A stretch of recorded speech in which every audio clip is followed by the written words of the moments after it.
When people saw me play Miraidon with Dragapult, the looks on people's faces was priceless. This is a really crazy tournament because I had lost every single coin toss. And as you guys know, Joltik Box is a deck that wants to go second. Today I have a very fun sort of story time Pokemon TCG tournament report video sharing with you guys how I won a Pokemon League Challenge tournament, going undefeated with my own Frankenstein creation of a deck that's inside of here, and that is Miraidon EX, this baby right here with Dragapult EX. Now, some of you guys might know about this list already. I did do a 30-minute in-depth detailed deck profile on the channel, so I'll leave it linked down below. Today is a story time video, so go ahead, grab a snack, grab a drink. We actually have this really nice rosy, custom rosy mug right here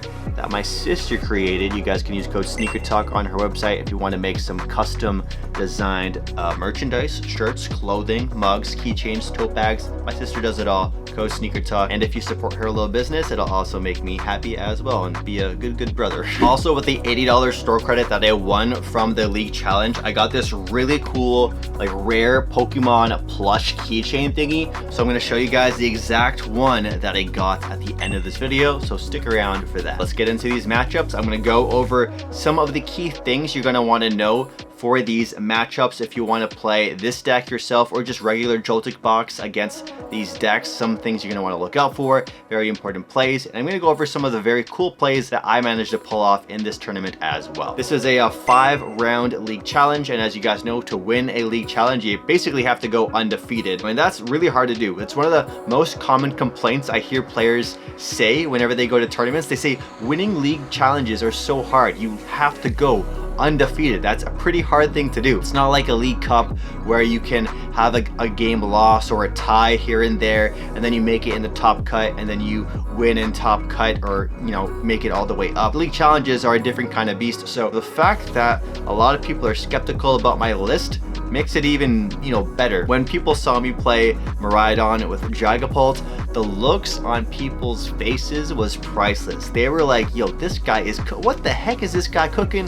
What kind of thing is this guy on? What is he smoking? Like, what is this guy doing? Bruh. What is this guy doing?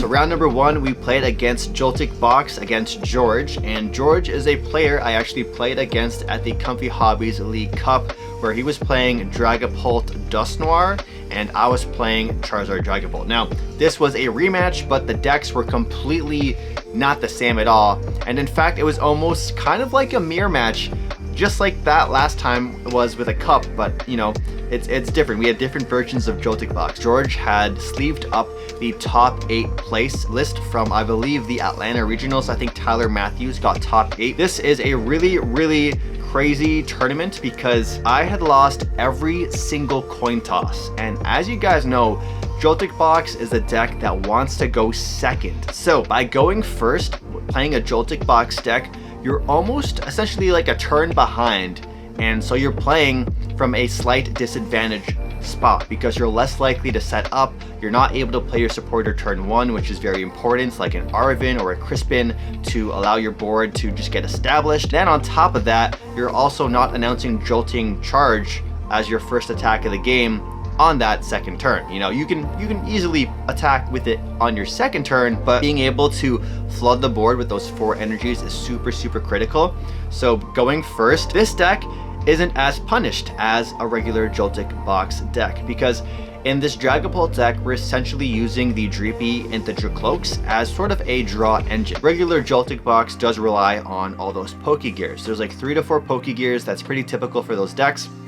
And so we actually trimmed the fat of, you could say, the fat of Pokegears, and we made them essentially the Dracloak engine. So we were able to see either 2 to 4 additional cards every single turn, which is really useful because sometimes in Joltik Box, you're just not able to draw cards if you already have 3 or more with Mew EX, right? You just can't draw. And if your opponent isn't taking a knockout, you're also not drawing cards with Bezendipity either. So Dracloak kind of solves that problem. It's a one prize Pokemon that isn't really that big of a threat that can actually pivot and transform into a really strong attacker. Now, I'm not a stranger when it comes to playing spicy cards.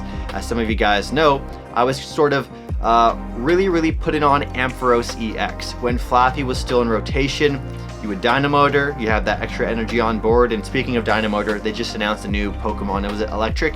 Electric now has Dynamotor in the upcoming set, so very hyped for that. I would evolve my Flaffy into Ampharos EX, and that will become a really cool surprise attacker. So a lot of people were not even sure if I played the Dragapult EX in my deck to begin with. They just thought I was using the Dracloak engine as a draw engine, but in fact, Dragapult EX is a very strong endgame attacker in the list, and it has a lot of strong use cases, which we're going to talk about later. But anyways, I just keep yapping. Let's get to round one and what went down. So I lost the opening coin toss. I was forced to go first, and because we have the Dracloak engine, we're able to try and set up the Dreepies if we're able to, because you do have to get the Nest Balls or an Ultra Ball to get those Dreepies out. We don't have Buddy Buddy Poffin, so your odds at getting them out are low, but at the end of the day, all you need is one Dreepy, and then if you can get your Ultra Ball play the next turn or just draw into a Dracloak or whatever, or just, have a way to get Dracloak on the board, you're seeing 2 additional cards, and that can be really helpful.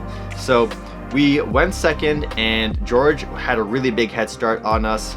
He was able to do all the typical Joltik things. I was able to try and maintain his pace. And it came down to around in the late game, I had already used my Prime Catcher earlier on, so I could make sure I could go for the 2-2-2 line of play. And he plays the Maractus, that's in the top 8 list. And the Maractus is a very scary card because, as you guys know, Joltik decks don't really have much switching options. We play one Prime Catcher and that's it. You can also play the Iron Leaves. I've personally cut the Iron Leaves from all of my Joltik decks. It's just not too valuable in my opinion. But Iron Leaves is really strong in the mirror match, or the top 8 list mirror match, because of the locking effect of Maractus that you can do. So George was able to steal a couple of turns. I think he was able to steal 2 turns and just try and set up his like Crispin or whatever, his Pikachus or Iron Hands, with the help of not sub-locking me, but just locking me with the Maractus. I forget what the attack is. I personally play the Wellspring in my own Miraidon. It's a really strong attacker, especially in the matchup against Pikachu EX, because Pikachu EX's effect is useless, or ability is useless, if you have damage counters on it. So you can soften up the Pikachu for 20, and then the Pikachu isn't going to be able to retreat, and then you're not going to attack with the Pikachu, because why waste all 3 energies on a Maractus when you would much rather attack something that has 2 prizes that you can take instead of 1. And on top of that, I just was not drawing all that hot, but because I knew this deck like the back of my hand now, like I really know Joltik Box. I've been playing it for essentially the last 3 to 4 weeks, pretty much non-stop. This was George's first ever time playing Maractus. I think he told me after the game or before the game that he had just sleeved this deck up for the very first time. So I was really hoping to capitalize, or at the start of the game, I think he told me that's at the start of the game. So I was really hoping to capitalize on his inexperience of using this deck. And so that's a huge thing in what played in the part of my comeback and my success in this matchup. And we were somehow able to miraculously close out with, I believe, just dropping in a Blood Moon Ursaluna EX and then bossing up like a Fez for the last 2 prizes. Round number 1, we secure the bag.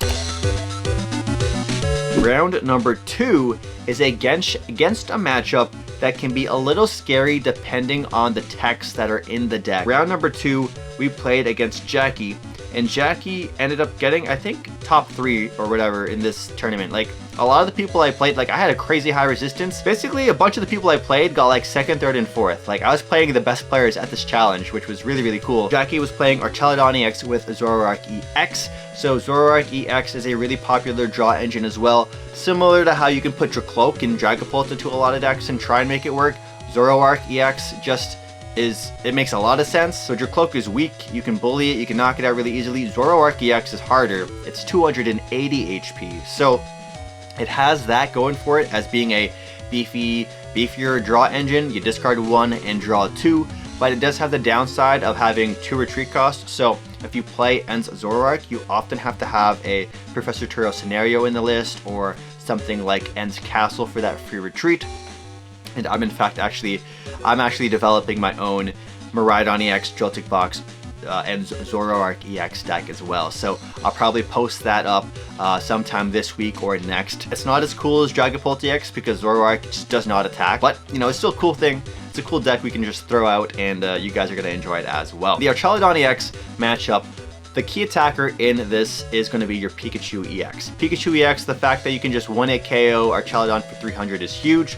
The biggest kryptonites that you have to worry about the Archaludon matchup is if they play that like Stadium for metal Pokemon that reduces the damage you do to it by like 20 or 30. So Pikachu EX can no longer 1-hit KO the Archaludon, which is a huge issue. So Archaludon players can either play that, they can play Jamming Tower to get rid of our really strong tools such as Bravery Charm or Rescue Board or Power Glass, the list goes on. Or they can play the Monkey Dory line with the Dark Energies as well to sprinkle on some damage onto your Pokemon if there's ever some damage counters left on their Pokemon that you just didn't do the job with. The big one is the Vengeful Punch. Vengeful Punch is a very, very strong tool, and it definitely like hard counters Pikachu because it allows your opponent to just 1-hit KO it with the next Archaludon EX that comes in line. So unless you have another Pikachu EX ready to go, you're in a tough spot. And so my deck, the Dragapult EX Miraidon, only plays 1 Pikachu EX, and we only play 1 Metal Energy. Bruh. So if I prize either of those cards, I'm in a bad spot. I'm in a very, very tough pickle. Luckily, I was able to not prize the Metal Energy, not prize the Pikachu EX. And if you are super, super scared about prizing very particular cards in your decks, and you're a type of player that loves to complain and be a sore loser about, oh, I prized this, that's why I lost, I would highly recommend you look into the card Redeemable Ticket. It is a very strong card that resets your prize cards, and you can do some cool plays with it. I've even experimented with Redeemable Ticket for quite some time in my decks, especially the Joltik as well, because there were so many one-off cards. And I was playing like Redeemable Ticket with Dusk Ball as well, because your prize cards go to the bottom, and then you can Dusk Ball and then take the card out. It's kind of like a 2-card combo for Hisui and Heavy Ball in a sense.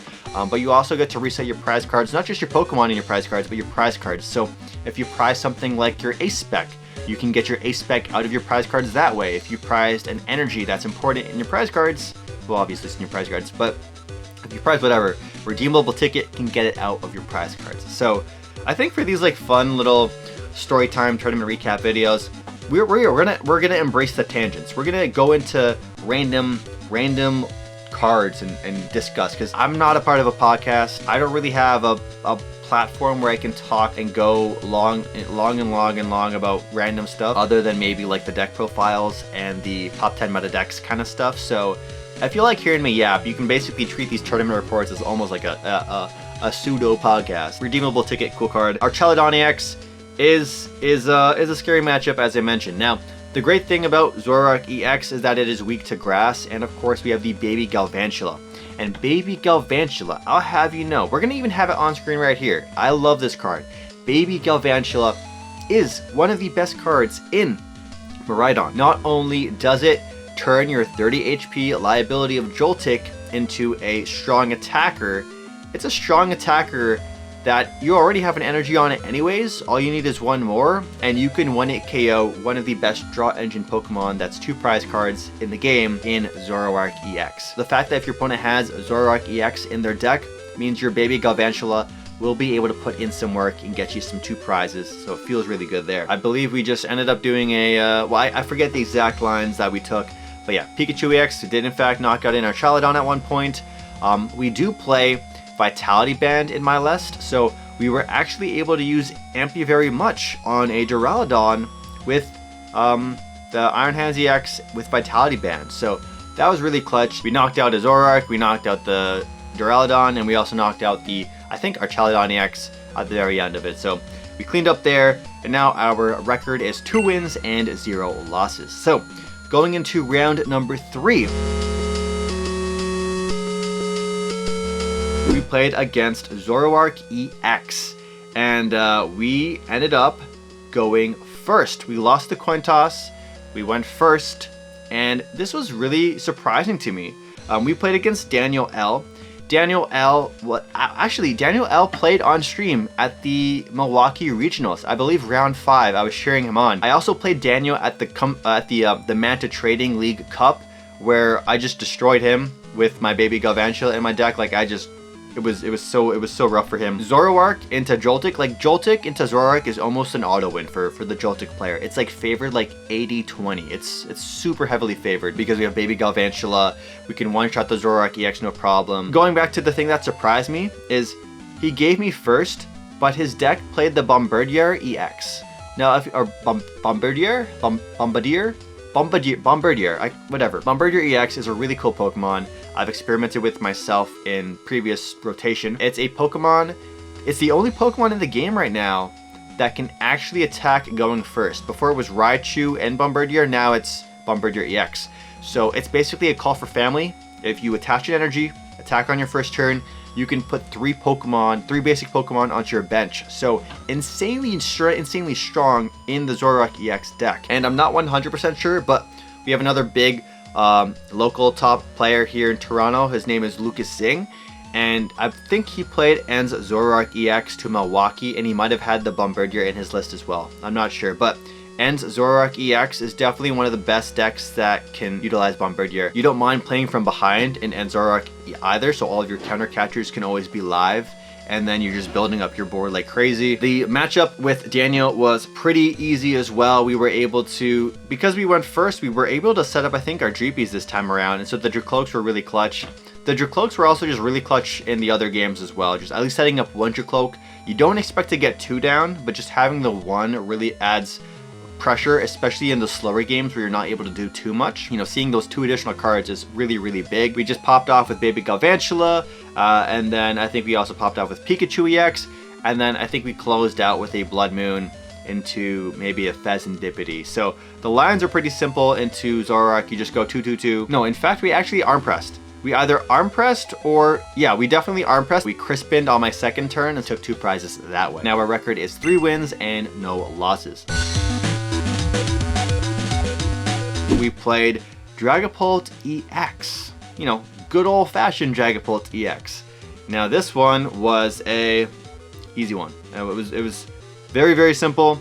Nothing too crazy. The typical game plan against Dragapult EX is you go set up your Joltik, and then we amp once, we try and amp twice, and then we close out with Clefairy. Now there's some scary things that your opponent can do, especially against you as the Dragapult EX Miraidon player, because if they play cards like the Hawlucha, they can ping your Dreepy and then Phantom Dive it later on if they're able to do some crazy rare candy play. And if you set up 2 Dreepies, you absolutely can get punished, so you never go double Dreepy. And honestly, when you play Dawn Pult against regular Pult, you might forego even putting down your Dreepies completely, because you just do not want to give them an extra single prize kind of Pokemon that they can knock out. So definitely something to keep in mind. I love Dragapult EX. The fact that Dragapult EX is the best deck in format right now has been ever since the start of the format, and it has been for a while. The fact that Joltik Box Miraidon has a strong matchup into it is very, very comforting, because not only is Dragapult the best deck, but it's also one of the most popular ones. So there's a good chance you're going to hit 2 per tournament that you go to, especially at these larger 5 to 6 round tournaments. We are now 4 wins, 0 losses, and on to round number 5. We hit another Dragapult EX player, and this one was Alan Zhu. Alan is another really strong top player in the Toronto region. He always does very well at every single tournament he goes to, and I believe he actually won the most recent big tournament at Manta Trading the other day, where I was so close to hitting him in the finals for the mirror match, but we got paired to other people instead. Not mirror match, for the rematch. It would have been cool to rematch him. The last time I played against Alan actually beat me. We were playing at Banana Games, and he was playing Gardevoir EX. He's usually a Gardevoir player, if I can recall correctly. I knew that going into this game, we would have a fun rematch. I lost the coin toss for this game. I was forced to go first, and this one was fun too, because he had not seen the spice I was playing. So when I benched my Dreepies, he was very confused and gave me the look like, yo, what the heck is this guy doing? What's he on? How did he get here? How is he at table 1 when he's playing Dreepy Miraidon? But hey, we made it work. So for this matchup, it was the same typical line. However, I don't think I was able to do like the super easy clean sweep. He was able to I think do some boss stall plays. I don't think we were able to set up the Latias. I think we prized the Latias at one point, but we were able to pull off a really cool play, which I've just done time and time again now ever since. And it's a really cool play that involves area 0 under depth. So you kind of make it look like you're in a position where you're board locked. You have all 5 slots filled, but you know you have Dragapult EX in your deck. I had preloaded my Mew EX throughout the match as we were playing, and I had double Dracloak on the board as well, which felt phenomenal. So I think we had, I can't remember the exact board state, but I think we had a Mew EX, 2 Dracloaks, my Miraidon, I forget what was in the active, and then maybe a Fez or a Iron Hands on the side. And so the play we were able to pull off by the very end of the game was, I think I got Iono'd to 2, and then I Dracloaked and Mew restarted into my my Dragapult EX and Area 0. So I evolved into Dragapult EX, then I played Area 0, expanded my board, then I played Nest Ball to grab Latias, get the Latias on my board, played another Nest Ball or Ultra Ball to grab the Clefairy, and then bring in my Mew EX and then Phantom Dive him for knockout, which felt phenomenal, pulling off that cool play. And I was actually able to pull off a very similar play a couple days later at the Manta Trading big tournament as well. And in that tournament, I hit the Joltik Box Mirror, and I got Iono the 2. They shuffled my Dragapult to the bottom of my deck and something else, and I did it again. I had double Recon plus Mew. I was able to get the Dragapult on the board. I brought out Clefairy. I had Blood Moon, Nest Ball, Crispin, a whole bunch of shenanigans, and then my other Recon gave me 2 bosses orders to choose from. So I'm like, I just have game because I just need a boss, and we brought up the Blood Moon, boss, game, fun time. Going back to this matchup, we did do that really cool surprise Dragapult EX Area 0 Clefairy pop and play, and it was really cool because he was not expecting it at all. He wasn't even sure if I played the Dragapult for the most part, because I'm pretty sure I concealed the fire energy. Feeling good, you know, taking down one of the top dogs in the Toronto area and doing it with my own Frankenstein creation of a deck. That's how we went 5-0 at the Pokemon League Challenge. We won $80 in store credit and then a couple of play packs as well. We got my, what would be my second choice. I did want the Team Skull Grunt, but we couldn't get it because there was only one in the big box. But we were able to get this right here. This guy's cool. We got the Team Aqua Pikachu, and it's really cool too because I like to go Raven in concerts and stuff like that. And honestly, I might even mess around and wear just casually because I do like Pokemon full time, so I may as well look the part. So you can just like pull up to concerts or a Pokemon card tournament, and I just got my Pikachu right here, all dripped out. Pretty cool. And you're cool too for watching to the very end of the video. Good luck in your games, good luck with your packs, and I'll catch you guys in the next video. Peace.